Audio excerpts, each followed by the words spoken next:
আমাদের মুসলিম ভাইরা দেখুন কত সুন্দর নবী সাহেবের জন্য জন্মদিন পালন করতেছে।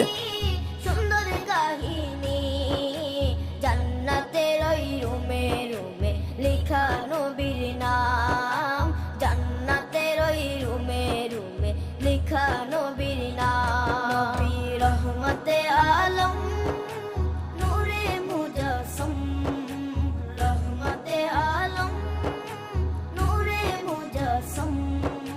সাহাবীরা আতর বানায় ওই নবীজির ঘাম, সাহাবীরা আতর বানায় ওই নবীজির ঘাম।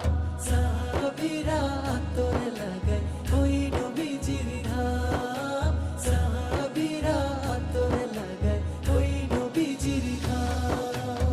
ও স্তনে হান্নানা একটা খেজুর গাছের নাম।